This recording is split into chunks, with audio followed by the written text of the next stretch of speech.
Okay, so yeah, this is spoiler breakdown stuff, and just looks like we got a host from Luis Scott Vargas, which is great. But yeah, we're going to talk about all of the cards that have been spoiled today and a few of the cards that were spoiled yesterday, because I recorded a video where I talked about the first 7 spoilers, and then I uploaded it and put it on YouTube. And as soon as it was uploading to YouTube, I checked the Reddit, and there were 7 more spoilers. So yeah, that's because Eternal Omens of the Past is launching tomorrow, which means that we are going to be just absolutely rocking it. And I think we're going to be playing a ton tomorrow. It's going to be a pretty good time, and I encourage everyone to tune in and watch. We're going to be starting as early as I can get home, probably around 4:30 PST. That's definitely where I'm at. Okay, so today we're going to talk about all of the new cards that got spoiled. A lot of them are commons and uncommons. There's a couple of cool legendaries in here, but we're starting to get like a feel for the draft environment and a big feel for how like actual decks are going to be built. All of the big exciting spoilers that people were seeing where they're like, this doesn't go in any decks. Now we know how and why we can put cards in decks. So first card up is Alluring Ember. This is a Flying Charge Warp 1-cost card, and Flying Charge and Warp altogether are very, very good. So Warp is, of course, if you have the card on the top of your deck, you can see it, and you can play it from the top of your deck, effectively drawing you a card and effectively giving you an 8-card hand by allowing you to see the top card of your deck. So lots of cool things going on with the warp mechanic, but the cheap warp cards are maybe the most exciting just because they're really cheap cantrip effects that tend to thin out your deck, and they have some interesting balance things going on. Alluring Ember's balance thing is that it has double influence in both fire and time, which means that it's impossible to play on turn 1, in fact, unless you have some sort of new magic trick that I am not particularly aware of. But it is playable as early as turn 2 if you're playing Praxis Banners and Seat of Impulse. So there are ways to get it out early. The main thing that's really good about it is that it is a warp card that you can play pretty quickly and just like cantrip with whenever you're into your late game without really costing you much in terms of like actual card cost. Also, a Flying Charge unit is a fairly nasty aggressive unit, especially if you are a tokens deck, a deck that runs Xenon Obelisk and is trying to give those +1/+1 bonuses to all of your units. Like basically if you have any way to buff Alluring Ember becomes completely insane, and even when it's not, it's already something that's thinning out your deck, that's giving you like a lot of extra options. Yeah, it's a pretty sweet card. Also, the art for it is fantastic. I really like this awesome like the background. There's just good color work there, and the actual design of it is really quite spectacular as well. So that's looking pretty solid. Very good warp card. That's the second 1-cost warp card that we've seen. And now I'm going to switch us right to, looks like a couple of the other ones. Let's see here. So we saw a Brash Shorthorn already, I believe. This is a 2/1 Minotaur. Very simple, basic. The only reason why it matters is that there is a Minotaur buffing unit. So we've got our standard common thing.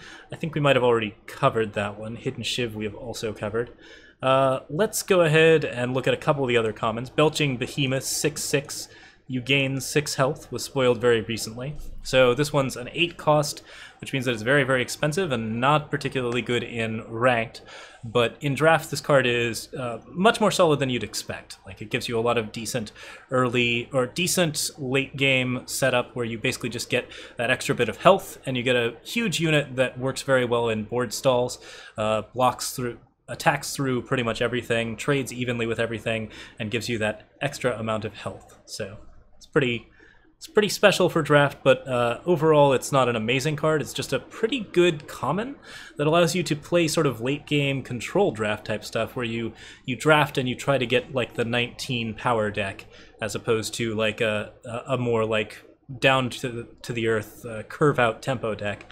Looks like there's going to be a lot more enabling for control draft archetypes and a little bit of an easing of the tempo-oriented style that we've seen a lot of lately. So a lot of the, like, Belching Behemoth is a card that isn't exciting by itself, but adds a lot of value to all of the late-game control cards because it's a common that you can just always have in your deck to stabilize you in slow control. So yeah, looking interesting for that. Whoa, goodness, I've got another host from Thai Tuesday for like 137 viewers, so we're just getting everybody today.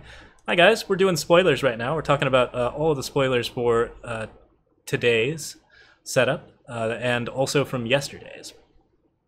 There are a lot of big, exciting ones. I'm looking forward to talking about Bad News and Mating Call in particular, but we still have a few from both today and yesterday that we want to go through. Let's do a legendary next. Okay, Mindlink.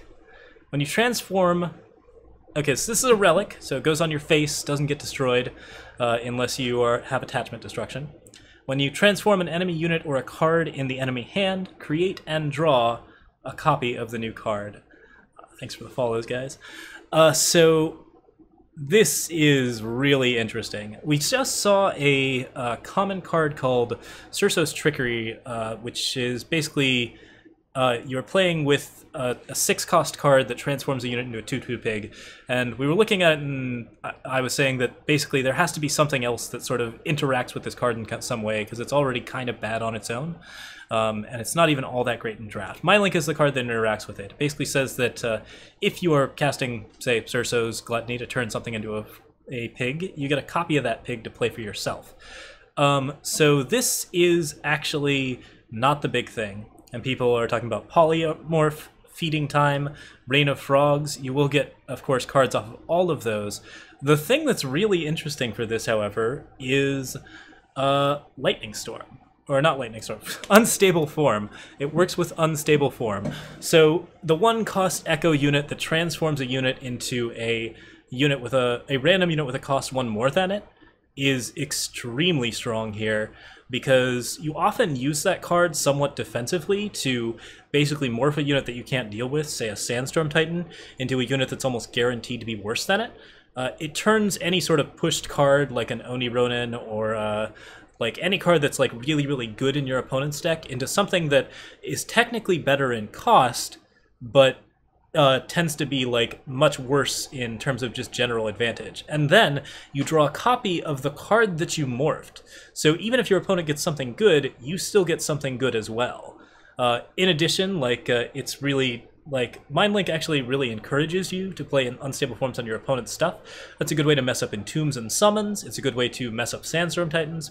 It's a good way to mess up endurance units that you can permafrost them, which is something that you're constantly trying to do in blue, because blue just does not have good interactions with endurance units. It's kind of a weakness of the archetype. So yeah, like Transform definitely has a place. If you're playing Mindlink, I think you're playing 4 copies of Unstable Form for sure. Mindlink does give you an extra copy of Shimmer Pack, but it actually probably gives you 1 billion extra copies of Shimmer Pack. I don't think that matters, because if you play Shimmer Pack, you've either won or you haven't. But having a ton of extra Shimmer Packs is not that bad a deal, so that's kind of cute. Sunset Dimension is saying that it probably procs on Statuary Maiden. I think that would be correct, yeah. It sounds like if you transform something into a cudgel, you're going to get a cudgel of your own, which is to say you're going to get double cudgels. That's a weird Praxis Feln type thing to do, or Felnscar thing to do, but it's kind of cute. I'm trying to think if there's any other like really interesting ones. Cerso the Great Glutton obviously interacts with Mindlink. There's a lot of different transform effects, and there's potentially a few more in the making. So like this is real interesting. Mindlink is a pretty spectacular legendary. It gives a lot of different cards that currently aren't used as much, a lot more space. And we already know of a lot of good unstable decks that are close to being good, so actually being able to make them good looks pretty spectacular. I'm pretty delighted with this whole thing. So yeah, looking forward to that. All right, hold on a sec, we're going to see if we can get this green screen off. Oh no, don't do that. Okay. Figure video, camera control. I thought I had a green screen thing on there. Okay, well, we'll deal with it later. I'll just have invisible shoulders for the moment. It's fine. Okay. Yeah, so it's looking pretty good. Yeah, so it only works on enemy units and cards in the enemy hand, as Koala is stating, but I think that whenever you transform... yeah, no, it says whenever you transform an enemy unit or a card in the enemy hand. I don't think that that's specifically saying that it's only in the enemy hand. Like, unless we've confirmed something else, Mindlink definitely works on transform effects on the field. Like, it would be kind of a nonsensical and bad card if it only worked in the enemy hand. So, yeah, like, it is enemy unit when you transform an enemy unit or any card in the enemy hand. So they're specifically making that clarification because Rain of Frogs transforms spells in the enemy hand. So, yeah, it's just something to clarify that this works with Rain of Frogs. But I can see why that would make a bit of a problem with the ambiguous wording. But no, it definitely transforms units. The card design would make no sense otherwise. So, we're all good there. Okay, so that's one of the fancy legendaries. I think we talked about Peacekeeper's Prod already. So the next one would be Swear Vengeance, which I'm sure I didn't get to last time around. Swear Vengeance is one of your units gets revenge. So fast spell fun. Hey LSV, how's it going, man? Emote is awesome. So yeah, the Swear Vengeance card is a fast spell card that says one of your units gets revenge, and maybe LSV can confirm for us here that one of your units is not a random unit. I know that's another wording issue that people were talking about. I believe that it is, in fact, very specific. I believe you get to target a unit, and that unit gets revenge, but I could be wrong about it. So this card essentially works similar to the card that I would most closely put it against would be Protect. It functions sort of like a shadow version of Protect, in that something is being targeted of yours that you don't want to die. So you can give it revenge, and then it will die, but it will go to the top 10 cards of your deck. It will get Destiny, and you will be able to play it out of your deck at a later date to draw a new card, and basically pay no extra cost for it. So the card will always come back, and that's extremely strong because it works in places that Protect does not, which is to say on any sort of unit that has a strong summon effect. If there's something that has a good summon effect that you can give revenge to, then that's better than Protect for you in a lot of situations. In addition, you can also now make decks happen where you're doing things like I'm playing Order of the Spire, for example, a card that doubles power and toughness every time that you play a power. That card always gets stronger, so I want to run 4 Protects for it, but I also want to run 4 Swear Vengeance, because if at some point I run out of Protects, I can just Swear Vengeance. The card will still die to like whatever Vanquish or whatever hits it, but it comes back later. Swear Vengeance also works very well, in particular on Cockroaches. Those cards are already like really excited to be drawn out of your deck over and over again. Anything with Echo, anything with a Fate effect that needs to be drawn over and over again, those cards really like Swear Vengeance. So yeah, Shadow Roaches is definitely something quite reasonable, since we've already seen a Cockroach with Revenge and the actual Cockroaches, which give all of those +1/+1 bonuses and continually play themselves out of the deck. So Swear Vengeance is pretty sweet. I would say it's a very solid defensive card. It's a very good combat trick. I would weight it very similarly to Protect, and Protect is a very strong card in a lot of different archetypes. So Argenport has some good stuff going on. Yeah, these are yesterday and today's spoilers, Avocado. I spoiled a couple of the cards, or I discussed a couple of the spoilers from yesterday, but we missed about 7 of them because Scarlett kept posting after I finished my video. Okay. So that is Swear Vengeance. Next up, we have... There's a lot of cards here. I believe I covered Torgoth Icecap Trader already. Umbran Thirster got spoiled a little while ago. Oh, this card is way too big for some reason. The image files I get are sometimes a little bit different in size and quality. So here we go. Umbran Thirster is Life Force. When you gain health, the Umbran Thirster gets +1 strength and flying. Weird card art, but overall looking okay. So the basic thing that's going on here is that you're getting a decent draft card that plays around Life Force. It is a mediocre flyer with an extremely good sort of slow and steady increase in attack. And in addition, it also gets flying very quickly, so it tends to be a bit of a draft. I wouldn't call it a bomb, but something that does similar things to Psionic Savant, or other cards like that, except it's a bit more durable. So this card's a winner in draft archetypes because it is something that has a lot of evasion, it has a decent stat line, and also is very, very good at being aggressive and continuing to build. Cards that continue to build, like Awakened Student and Psionic Savant, tend to be very, very strong in draft. Psionic Savant is not because it is not very durable, but most of the other cards that have that ability, that have the ability to increase an attack, tend to be very, very good in draft archetypes. That +1 strength does stay forever, so it's pretty solid. Yeah, art doesn't excite me, but that's okay. It's fine to have a few of those, I guess. Oh yeah, Workshop Forge is next. This one is a really, really exciting rare. And for some reason the art for this one is a little bit smaller. Gonna be a little bit blurry. All right.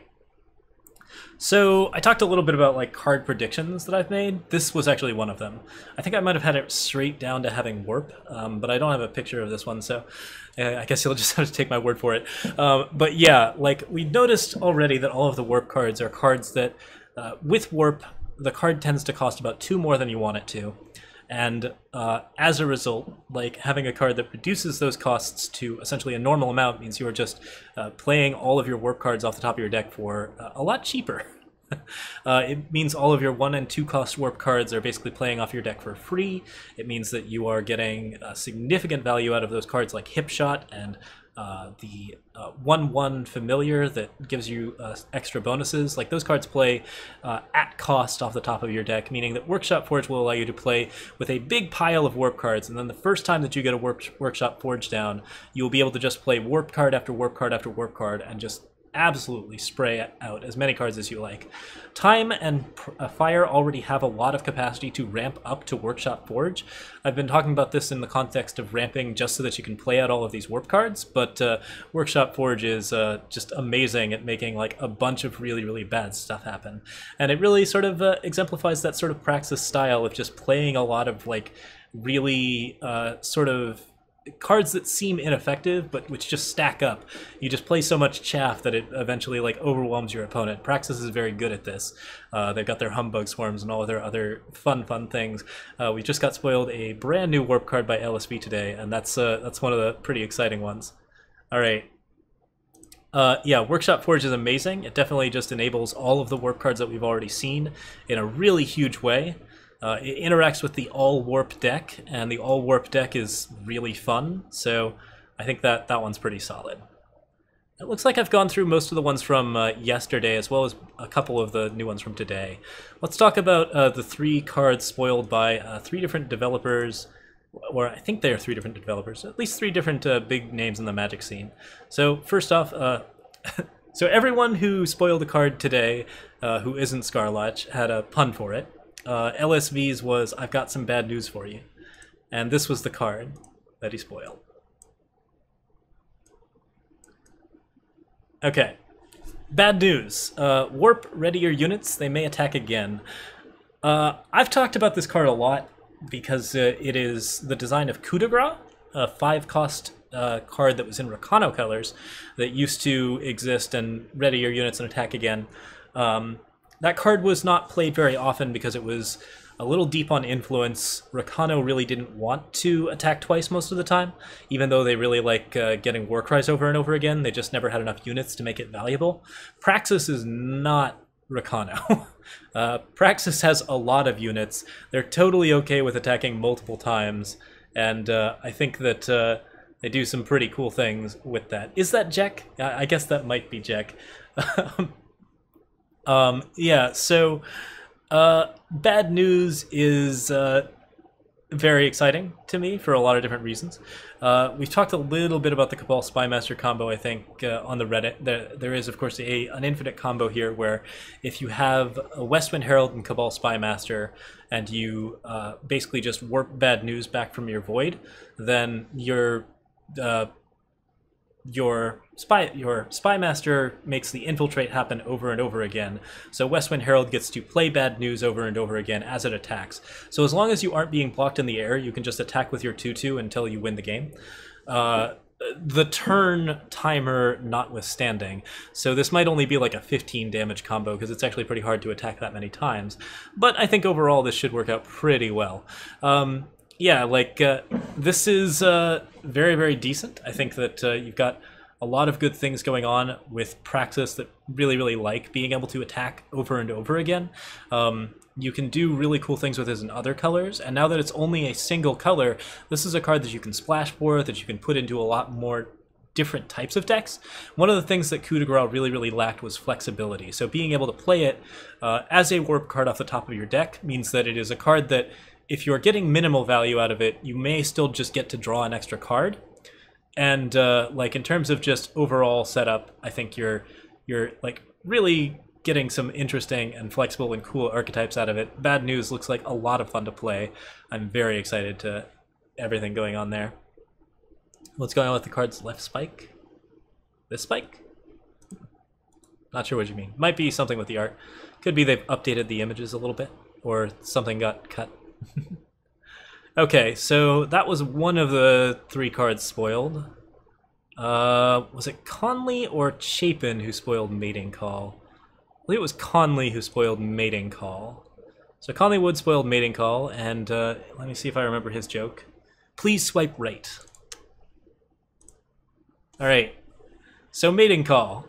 2 cost, Mentor, play all copies of The Student from the top 10 cards of your deck. So for those of you who don't remember Mentor Student, Mentor Student is when you play a card with Mentor, you exhaust the student, so it has to be a readied allied unit of some kind, anything that you can, like, essentially is out and can attack, or is out and can use an ability. Basically, you can play something on the same turn and still have it be a student. So Mating Call is really interesting for a bunch of different reasons. It's pretty likely, I would say, like, it's better than average odds to get a copy of the student from the top 10 cards of your deck. That seems pretty reasonable for the most part. There are some ways that you can maybe increase the efficacy of this. The one that I can think of right now is Call the Ancients, which you can use to shuffle multiple copies of 2-cost 6/6 Endurance Aegis Titans into your deck, and then continually replay those, and then continue to Mating Call them. That sounds like a real fun deck where you just like make a bunch of Titans and keep playing Titans until your opponent dies. Very fun stuff. The thing that is really nice about this, it unfortunately does not allow you to draw copies of Echo cards, but being able to play multiple Clockroaches out of your deck can be pretty okay, just because, like, if you have a bunch of Clockroaches in your hand and some Clockroaches in your deck, and you play a Mating Call, you'll at least get, like, you know, 1 or 2 Clockroaches that buff your own things. I wouldn't say it's great, so it doesn't work terribly well in Crown Roaches or anything where you want to get fate effects. So Call the Ancients is a pretty good, like, easy way to do this. A fun one, however, is in Feln decks and Argenport Feln decks, Argenfeln, where essentially if you have a bunch of revenge units, as it turns out, always get shuffled into the top 10 cards of your deck. So say you have a bunch of revenge units out, you harsh rule, and then you like play one of your revenge units, or you get one of your revenge units drawn, and you Mating Call. Pretty likely that you're going to get all of the copies that you have already put on top of your deck. In fact, it's basically a guarantee. So you can use Mating Call to recur revenge units early, though you lose some advantage from that. So yeah, I think Mating Call is real interesting. I suspect that there will be more ways to make multiple copies of units inside your deck very soon. And in addition, you can use this card in conjunction with cards like Second Sight and Excavate. So Elysian decks have a lot of ways to just sort of instantly activate it and make sure that they can get some very expensive units for very cheap. Anything that you can cheat out, you can probably Mating Call to cheat even more copies out of. So yeah, looks really interesting. I suspect there's going to be some cool decks to build around it. I suspect there's at least one more card in set 2 we haven't seen yet that interacts with this, and I think that it's got some real potential. All right, so the last one was Patrick Chapin, I believe. I could have mixed up Patrick Chapin and Conley Woods, but he was saying that LSV and Conley's jokes just killed him. And so we get Sleigh. So Sleigh is 3-cost Argenport and green purple. Yeah. It is a normal spell, so it's not fast, but it is just kill a unit unconditionally.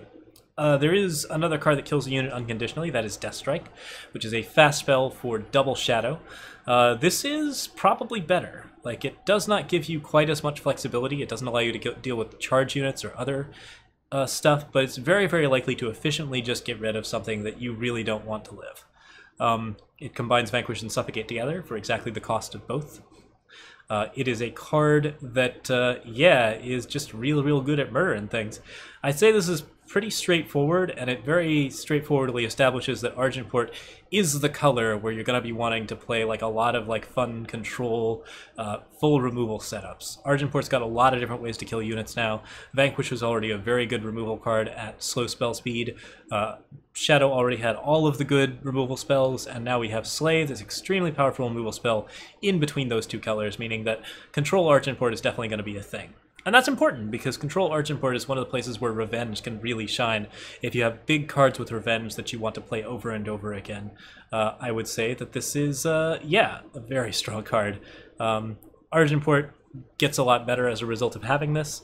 I think there's not much else to say about it except that it's just very powerful, and it's clearly going to make Argenport a force to be reckoned with, which is important. You want all of these factions to have a level of balance and a level of power that is exciting to play with. Sleigh feels really nice. It's nice to just be able to slot something into your deck that's going to be an unconditional answer to almost anything. I think that's very important. So Sleigh does a lot of good. Good times. And yeah, good encouragement to play Argenport. Okay, what else happened? What else happened? So we had a legendary spoiled while announcing the new reward system, which is to say there is a new reward system. It is much more beneficial to newbies.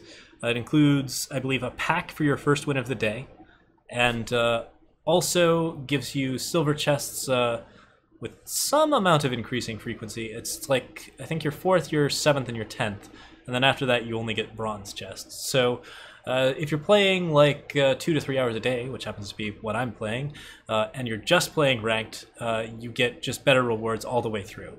And then they start to drop off a little bit if you play any longer than that, but overall it's a much more generous and much more like beneficial to newbies and free-to-play players. Like, I would say that like they actually have improved the overall generosity of the free-to-play system in order to allow people to catch up to set 2. And that, I think, is really commendable, because there's been a lot of discussion as to whether or not Direwolf was going to try and make the game less free-to-play, which they're clearly committed to not doing. So I think they've done a really good job with that, and I'm pretty pleased with it. But the card that they spoiled at the end of that announcement, which I will link in the YouTube description when I put this video up, is Heart of the Vault. Heart of the Vault is interesting. Alright, so there's a lot of value here for a lot of different things going on. I think Heart of the Vault is always a card you want to be playing off the top of your deck. It's still pretty exciting if you just play it down as a normal 6-drop. Getting all of the influence requirement for it is a little bit rough, but yeah, it reads Warp, and summon, deal 2 damage to an enemy, draw a card, and reduce its cost by 2. So cost reduction in red is always really quite nice, and Heart of the Vault is going to be very likely getting you some good 8-drops or other useful things that you can actually play. If you're playing warp cards, you can actually use this to detect a warp card on top of your deck that you really want to play. Like if there's an 8-cost warp card that you just really need to play, you can just pick it out because you know what's on top of your deck. If you're playing a lot of warp cards, you have a pretty good idea of what's on top of your deck if it's going to either be a power or the card that doesn't have warp. So if you have a card that you don't want to have warp, then, or that you want to cast that you know doesn't have warp, you have a better chance of drawing it if you know what else is on top of your deck. So some things that Heart of the Vault can do if it's in your hand. But I think playing this off the top of your deck is just value. So the 2 damage to the enemy is fairly minimal, but can be relevant. It certainly is nice to get lethal with this. In red, anything that deals direct damage to the enemy while also being a dude is actually pretty useful. So like this is not a summon that you would want on a normal 6/6, but because this card also draws you a card, I would say that it's very strong. Mystic Ascendant is a 6-drop that you can play that draws you a card on the turn you play it if you play it on 7. Heart of the Vault is a card that draws you a card on 6. So it immediately draws you a card, and playing something off the top of your deck means that you draw another card. That's 2 cards drawn off of 1 card played. I would say that's very effective if you can get it done. Heart of the Vault is a value engine, and the extra cost reduction is very fun, can do a lot of good things for you. I would say that it's pretty exceptional. Joxer points out that it also pops an Aegis for free, which is to say, yeah, the extra 2 damage does pop Aegises so that you can get in with those Flame Blasts, which is something you really want to do. Elsewise, you might have to run Forge Wolf. So, yeah, Heart of the Vault is a very powerful value engine. Does a lot of things that Praxis does really well. It isn't a card that wins the game, but it's very good as your 6-drop card. Like, just fills that slot very well. When warping a card off the top, you still have to pay the cost and meet the influence. Matlock B. That is correct. Okay, we got more stuff, right? Yes, there was a legendary I was showing off just earlier. Helius the Broken Wing. Flying, Lifesteal, and Revenge. Fairly sick legendary. This is the first 4 influence card that we've seen, I believe. No, that's not true. Whispers from the Void is also 4 influence, but first 4 Justice influence card that we have seen. So as an 8/4, the stat line is pretty okay. Like, that health is clearly sort of an issue. Like, you'd kind of want it to have a little bit more health, but at the same time,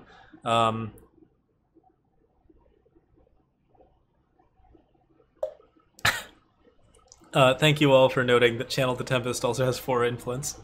I am truly shamed.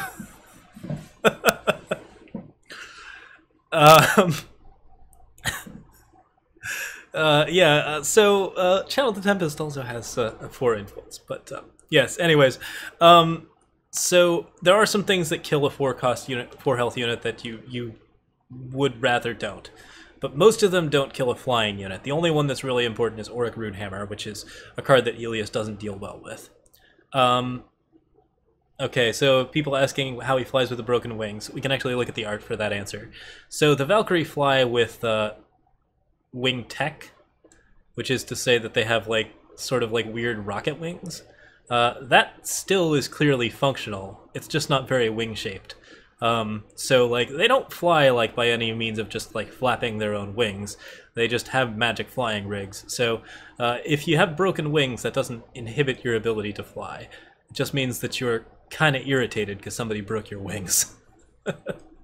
So Helius is probably a cast-off of Roland's Harsh Rule and a general like setup. It's possible that he's working for Roland because there is a big Argenport theme going on here, so Argenport cards in general are going to be pretty interesting.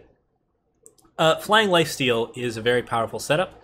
Like this card, obviously, the 7/7 called Roland's Honor Guard, which had flying and lifesteal, was a very, very powerful draft card, but it ended up being a little bit too clumsy to play in ranked.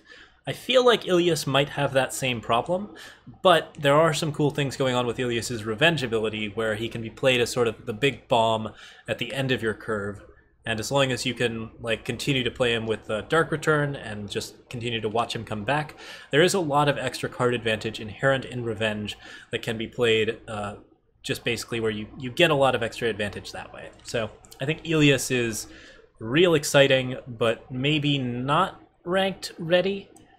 We will see if he finds a deck to play in. I feel like the influence requirements combined with the overall weakness might render him just a little bit unnecessary. What does bomb mean, G-Ledger? Typically it means, I misuse it a lot when I talk about just big flying evasive units, but because big flying evasive units tend to turn the course of games. But draft bombs are cards that by themselves can win you games in draft. So they're the cards that you pick because they will win you the game if you draw them. And like if they don't win you the game, then your opponent had a very good answer because it doesn't. They usually are very, very good against all of the common answers.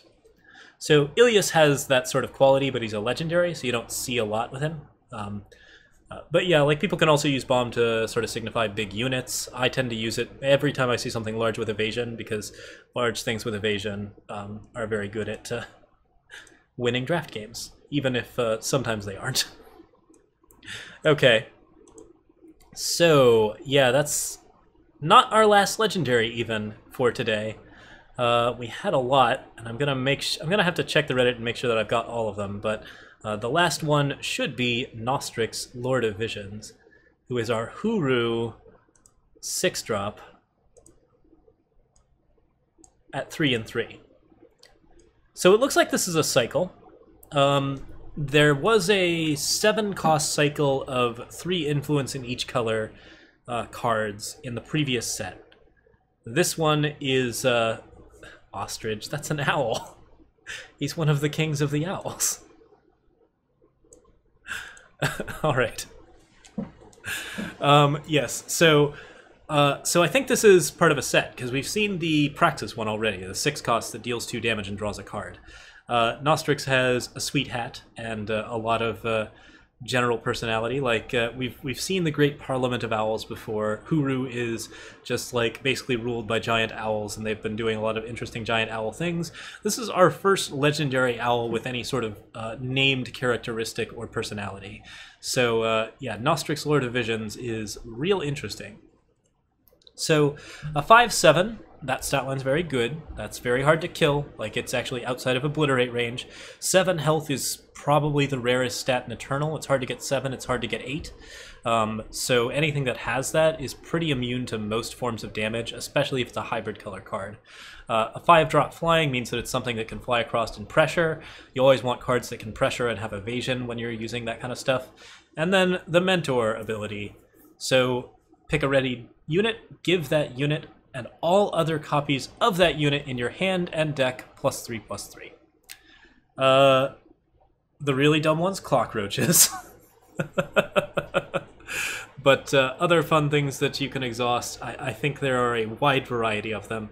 You can do it on any sort of small unit that needs to be buffed up, any sort of unit that benefits from being a student, which is to say cards like Crownwatch Squire that really like to, that already get another bonus from having that extra fun. Yeah, I think that like this card does just add a lot of extra power to your deck while also giving you enough of an advantage that you generally have a good +3/+3. And something I didn't talk about but was actually really important was that Huru Legendary that we saw, the 2/3 Endurance. People were saying they were not that impressed with that card, but I forgot to mention that Endurance units that are cheap and well costed mean that Huru has a lot of good targets for students, because those units can attack and then still be a student and still block. So that's really relevant, and NaStrix Lord of Vision is going to be targeting that Legendary 2/3 pretty often, I would say. Yeah, makes everything and anything unremovable to Torch, does very well with Silverwing Familiar, does very well with Valkyrie Enforcer, I would say, does very well with your own owls. Like if you can give, well, it doesn't actually put them, like it wouldn't work for the 4/4 owls on Great Parliament, but if you can put it on any sort of like big flying unit or little flying unit, I would say that's typically the best place where it can be. So NaStrix, I would say, has a lot of good targets in Huru because there are a lot of good flyers and a lot of good units with Aegis. This card is very good on Crownwatch Paladin, it's very good on Borderlands Waykeeper, so anything with Aegis and Warcry is nuts. So good stuff. Yeah, I like NaStrix quite a bit.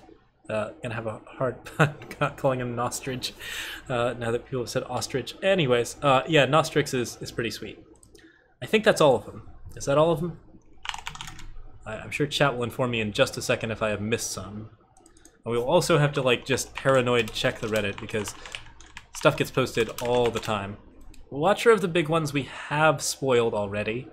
It is adorable, and that's always great. Oh, I haven't spoiled Icebow. Okay. Or Snapping Brush Stalker.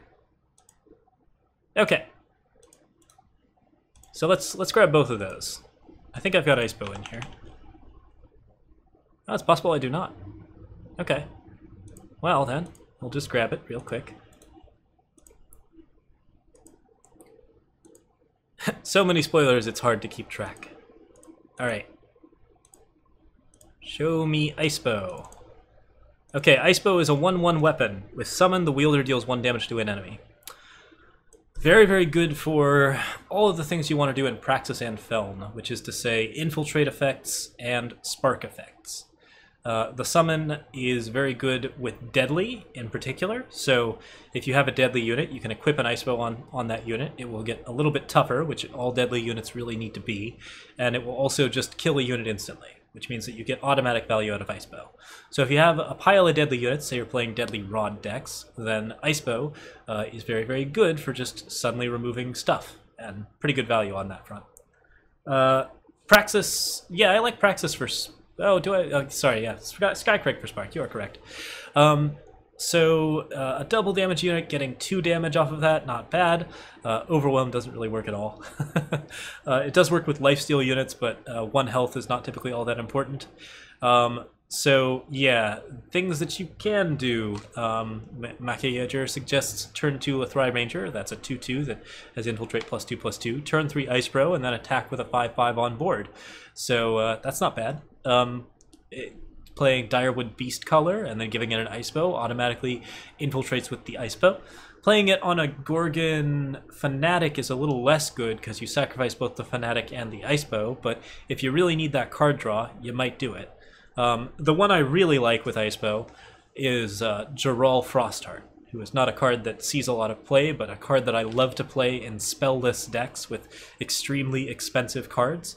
So you put an Icebow on Geralt Frostheart, and because Icebow is not a weapon that, like, you can also use the Icebow for deadly removal, which is good because you're not going to be playing a lot of spells. And then after that, you put it on Geralt Frostheart, and Frostheart infiltrates and wipes the entire board on your opponent's side and draws you an awesome spell. So yeah, Icebow, fun trigger, extremely good common. I would say that it's a really, really good draft card in particular. And then, like, you play it in very silly ranked decks that want to do a lot of silly infiltrate things that works out really well. So that card's pretty rad. A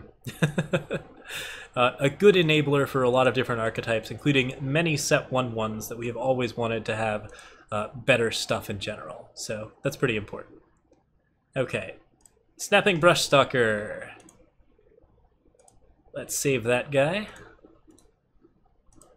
So this guy's weird and interesting. He might be our last card, which is a strange one to put up as the last card, but that's okay.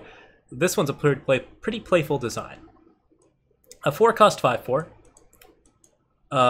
When an enemy spell is played, put Snapping Brush Stalker into your hand. So being able to pop a unit back into your hand can be very effective if you can give the unit some kind of summon effect or some kind of cool effect that enables, such as an ultimate or a killer setup or anything going on. I like the art for this card a lot. It's pretty great. So giving it killer is probably the biggest strength, since it's a 5/4 that you can play down, murder something with, and then if your opponent plays any sort of spell, you put it back into your hand, and then you can play it again and get killer with it again. So does some good things there.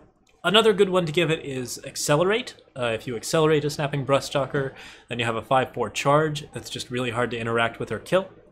It activates Dawnwalkers, this is true. It activates Friendly Wisps as well, so it's very hard to prevent you from having a 5-drop unit. The main thing that it costs you is tempo, because obviously your opponent can just remove Snapping Brush Stalker while not paying attention to a lot of your other cards. So there are things that you kind of have to do. Let's see here. So other fun things, like if you can give it any kind of summon effect, that's pretty rare, but I would say that it's potentially possible.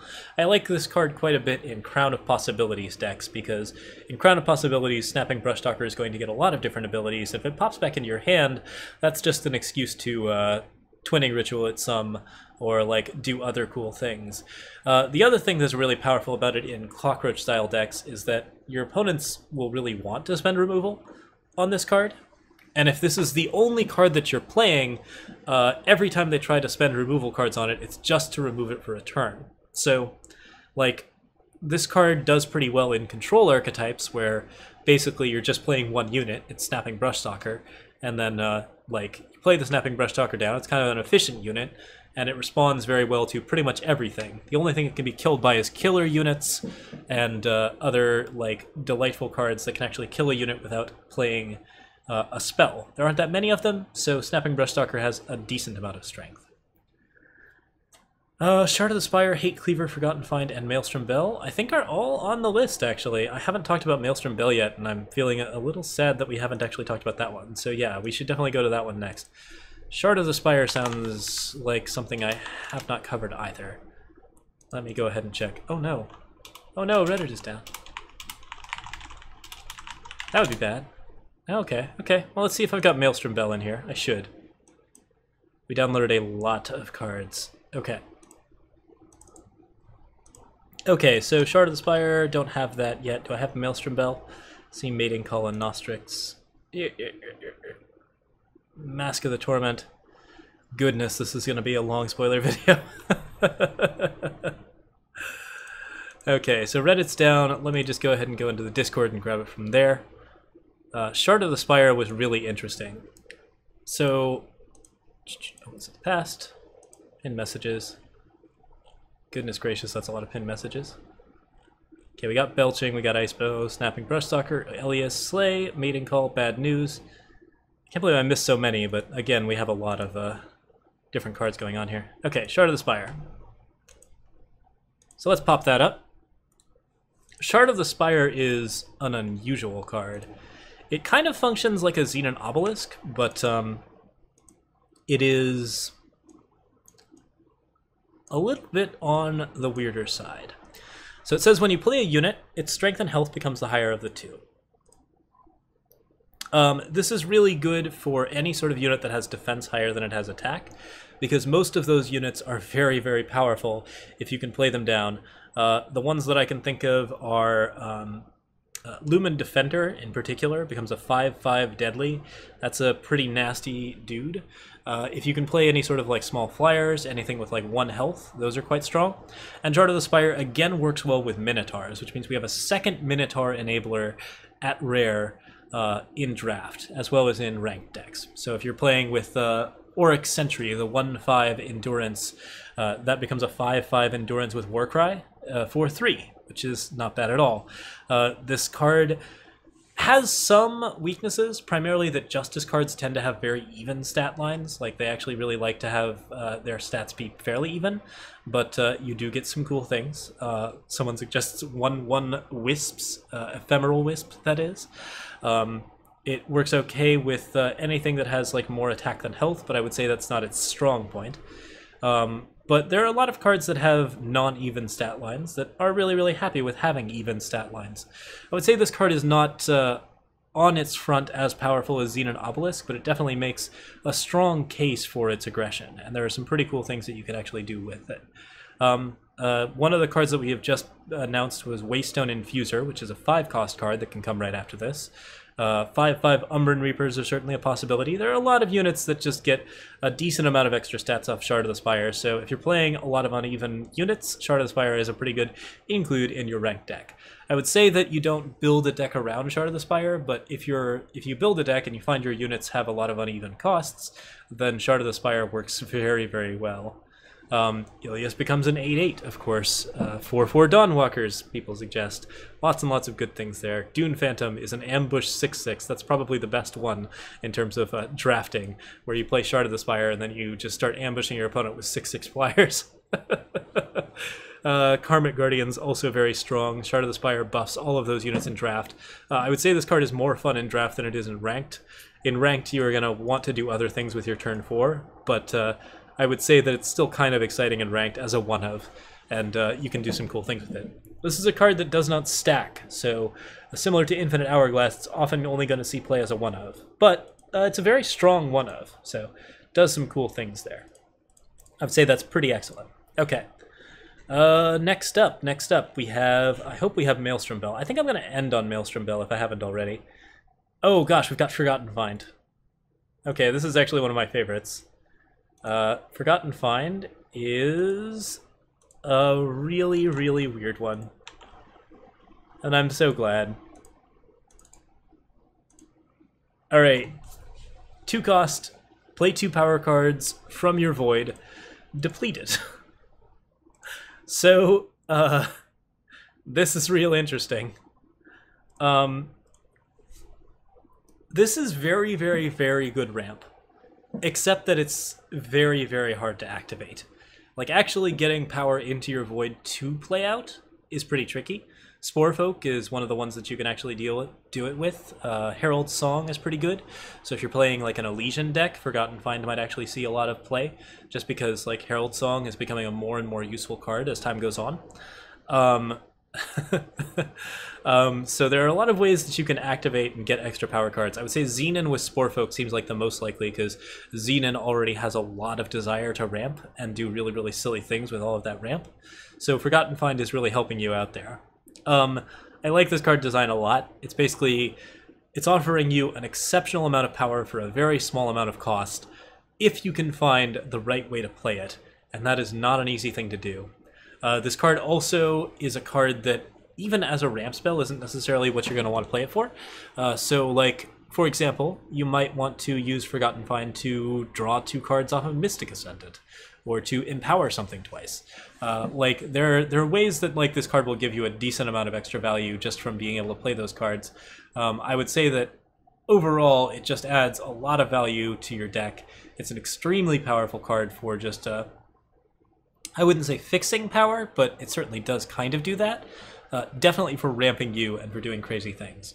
I think there is probably going to be... There has to be more activators for this in set 2. So, like, there may be some cards that we have not seen yet that will activate this card. There are still a few ways that you can actually do some good things with this. And Feln Cauldron, indeed, is one of them. You can just discard your power and start ramping with it. So, interesting card. Real exciting. Works well with the card that gives all of your stuff Echo, Voice of the Speaker. If all of your power has Echo, you're probably going to be discarding a lot of it, so pretty solid. Okay. Hate Cleaver is a 3/2 relic weapon with Life Force, and whenever you gain health, it gets +1/+1. This is pretty nuts. I really like it because I was asking myself the question of what kind of relic weapons can you release that don't make the Armory deck better? Because Armory is a tier 1 archetype right now, and you want cool relic weapons because relic weapons are amazing, and there's a lot of really fun things that you can do with it. But you also want them to be things that fit into slots that basically don't improve this quality of Armory to the point where Armory becomes the predominant deck, and all of the other new decks like continue to have like a fun time. Hate Cleaver is a good answer to this. It is a really, really strong relic weapon that like works well in a different type of Armory, but what type of Armory it is something that's going to be wanting to do a lot of life stealing and a lot of life gain, which is nothing that Armory decks do right now. The fun thing with this card, of course, is Stronghold Visage, which gives you a health and an armor at the end of your turn. It's a pretty hard influence requirement to meet, but if you can get both of those things happening, then Hate Cleaver plays out on your turn. You can attack with it into like a 1/1 or something, and then at the end of your turn, it gets +1 attack, +1 armor, and then another +1 armor. So that's really adorable. I also really like Hate Cleaver with just Water of Life or Sanctuary Priest, anywhere where you can trigger a bunch of different like small life gain effects. Like if you wanted to like play Hate Cleaver out, play a power into your 2 Sanctuary Priests, attack with your 2 3/2s that gain 2 life, Hate Cleaver is suddenly almost as good as a Sword of the Sky King. There are ways in which Hate Cleaver can really spiral out of control. As a rare, it is a very, very good draft rare that really sort of enables that Life Force archetype, and it interacts well with both armor and health gain, both things that Armory decks really like to do. So, yeah. Hate Cleaver has a lot of flexibility. I would say that most often, if you're just playing in a ranked deck, it's going to kill 2 units, and that is a pretty good amount of value. Any 4-drop that kills 2 units can be very, very solid. So if you can do that with the Hate Cleaver, then it's worth running in your deck. In draft, I think it's very likely to be able to kill 2 units, and then like you can also just spiral a game out of control if you have the right amount of Life Force activators. That's good stuff. That's really good stuff. All right, I believe we're down to the last one. So this is a weird one and a fun one, and definitely the one I kind of want to end things out on, which is Maelstrom Belle. Let me just see if I can find it here. Watch as I can't. No, there it is. I got it. All right. Maelstrom Belle, our last card. This one is real interesting. Okay, so people were talking about how they don't think how good it is. First thing that I should suggest to them, which I didn't see suggested in the Reddit, and is, I would say, probably the most obvious use of it, this card works with Lightning Storm. Like, just turns your Lightning Storms into harsh rolls. And it does it pretty well.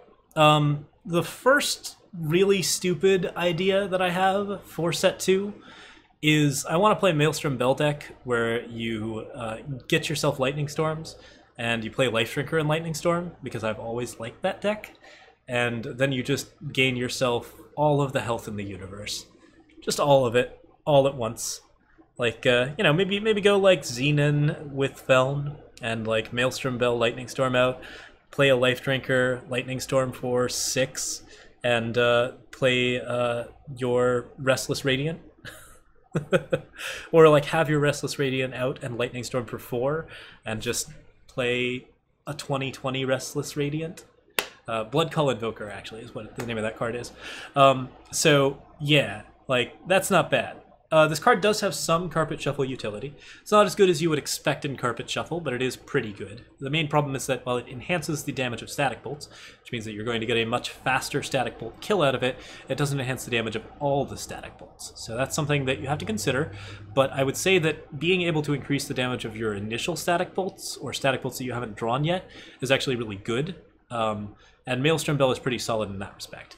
So this is a card that you played out on turn 2, which is not a busy turn for you in blue. And then any time that you just have a 2 extra power, you can just sink that power into it to increase the damage of your top spell. That works well for enabling a lot of things. It does hit Channel the Tempest. It does not hit any sort of polymorph effect or any card that would not deal damage like directly. So the example, which is not an argument in its favor, is that Maelstrom Belle does not increase the damage of Light Diffuse. It does, however, increase the damage of firebombs that are in your deck. So, yeah, this card works well with Lightning Strike. Lightning Strike is a card that always wants to do just 1 more damage. Static Bolt is usually a card that wants to deal just 1 more damage. Lightning Storm, generally a card that wants to deal just 1 more damage. Channel the Tempest does like to do a lot of damage. I would say that it's certainly fine if you get Maelstrom Belle stacks on Channel the Tempest. And if you're putting it on a Torch to make a Torch deal 4, I would say that's still decent value as well. Basically, Maelstrom Belle is a card that you are playing at a control archetype that has a lot of damaging spells. And because it is a power sink, because the power sink of it is very flexible, the value doesn't matter as much, because for the most part, you're not trying to spend that power when you are spending your power on other things. You're trying to spend that power when you're basically just skint on cards and you're like looking for something to do to fill the tempo. So you have a 3-drop on turn 5, and that's not efficient, but Maelstrom Belle allows you to sink that extra power, and that's actually really useful.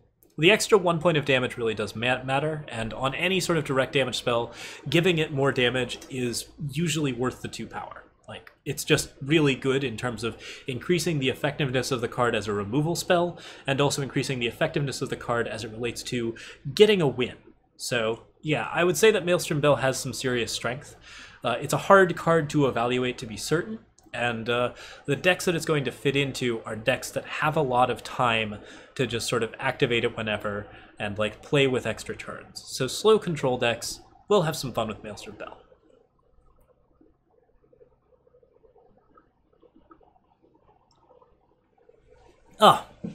This card works with Cloud Snake Harrier as well. I would say that's pretty solid. Yeah, so you don't play Maelstrom Belle's effect every turn. Like I would say that in general you just don't want to spend 2 extra every turn, but there are a lot of situations where you can get your opponent into hard seals. Like if you're playing Eye of Winter decks, those are very commonly capable of basically slowing down a game to the point where anything that you can do to give yourself extra value is very beneficial, and repeated effects that give Maelstrom Belle extra value are very good. Maelstrom Belle in particular works very well with Elysian Trailblazer. So like whatever it is that you activate with Elysian Trailblazer, whatever it is you give Echo, that card will deal an intense amount of extra damage, essentially making Maelstrom Belle an alternative to Carpet Shuffle, if not an activator for Carpet Shuffle. So even if you're not planning on running the like time-based excavate effect, you can still give the top card of your deck Echo, and then if you know that it's going to be a card that deals damage, like a Torch or a Static Bolt, you can continue to Maelstrom Belle it until it draws, at which point a single 1 damage Torch may be a pair of 5 damage Torches for 2. So 10 damage for 2, that's not terrible. Like there's some decent effects here where you can just build a ton of extra damage. I would say the card is a lot stronger than it looks. I would not be certain that it's going to fit into a solid ranked archetype, but I think it is a very strong draft relic in particular. Slow Skycrag will like it. That is very true. Skycrag decks in general should have a decent time with Maelstrom Belle, and anything that's running Lightning Storm could just run Maelstrom Belle to make their Lightning Storms better, and I think that's kind of a fun idea. So that's Maelstrom Belle. I think this card's really nice. It's nice to see a little bit more attention paid to the sort of Carpet Shuffle archetype, and I'm very interested in seeing that happening. I suspect that there may be more cards that support that in set 2. I'm looking forward to seeing all of them. I think we've seen a few of them so far, and we're gonna be playing around with this card quite a bit, probably on the first day, if not the second or the third. Okay, that's it. So this video will be up tonight, I think, and then tomorrow I will be trying to stream early and stream as much of set 2 as I possibly can. We're going to open all of our 131 packs on stream before we even look at the full spoiler list. So we're going to look at the cards from our particular card set. That's going to be real exciting and fun, and then we're going to build some cool decks with it. I expect a lot of fun Praxis stuff. I would really look forward to doing that with you guys. So that is it for me for tonight. I have to go to bed so that I can get up in the morning and go to my job and then come home early and play Eternal. So thank you guys so much for watching. I will see you next time. Have a really, really, really great night. Cheers.